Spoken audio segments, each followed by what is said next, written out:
diri.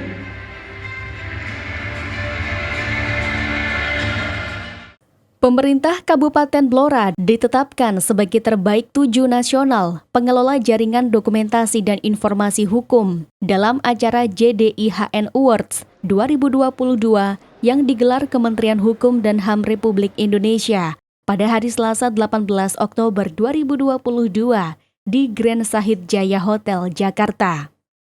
Penyerahan penghargaan JDIHN Awards 2022 ini dilakukan langsung oleh Menteri Hukum dan HAM RI, Yasona Halauli, kepada Bupati Blora Haji Arif Rohman SIPMSI dan para pimpinan daerah lainnya yang masuk 10 besar nasional. Dalam sambutannya, Menteri Yasona menyampaikan apresiasi atas kinerja pemerintah daerah dalam penyediaan dokumentasi dan informasi hukum secara digital dan terintegrasi secara nasional dengan pengelola JDIHN Pusat. Menteri berharap daerah-daerah se-Indonesia bisa terus meningkatkan inovasinya agar kebutuhan informasi hukum dan dokumentasi hukum bisa diperoleh masyarakat secara mudah, cepat, dan akurat.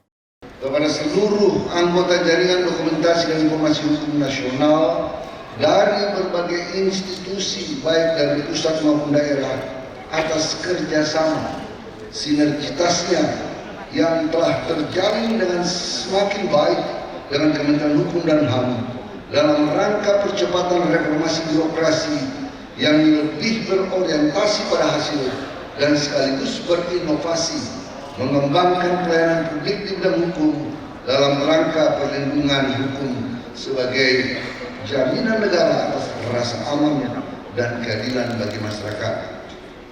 Bapak Ibu sekalian, dalam pidato kenegaraan yang disampaikan pada tanggal 16 Agustus 2022 di hadapan sidang DPR, MPR, DPD Republik Indonesia, Presiden Republik Indonesia Bapak Joko Widodo menyampaikan 5 agenda besar bangsa yang tidak boleh berhenti.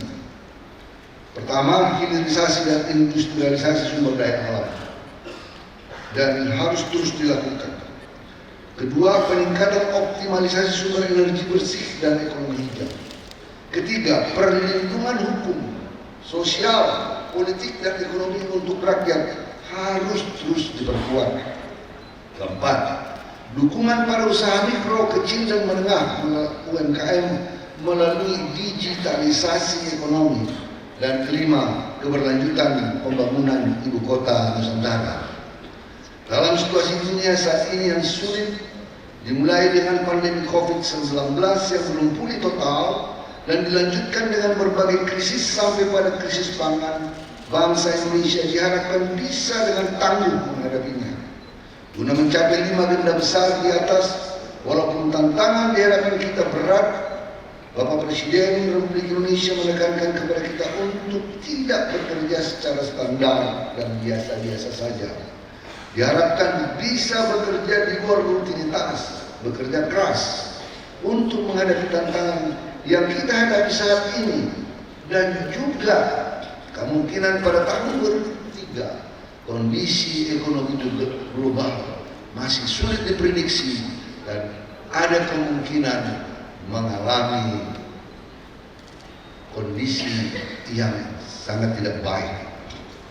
Dan Presiden meminta untuk itu kita harus terus bekerja dan di dalam bekerja tidak hanya melihat aspek makronya namun juga melihat aspek mikro dan meneliti dan bekerja melihat detail-detail sehingga benar-benar persoalan-persoalan di lingkungan pekerjaan kita, tusi kita masing-masing dapat kita lakukan dengan baik. Untuk diketahui, pada tahun sebelumnya, Blora pernah masuk peringkat 10 nasional pengelola JDIH, dan untuk tahun ini, Blora masuk peringkat 7 nasional, bersama daerah lain seperti Banyuwangi, Sukoharjo, Wonosobo, Batang, Sleman, Magelang, Pemalang, Sumedang, dan Semarang. Dalam acara itu pula dilakukan penandatanganan MOU JDIH dengan JDIHN untuk mewujudkan database dokumen hukum yang lengkap, mudah, dan cepat secara nasional. Tim Liputan melaporkan.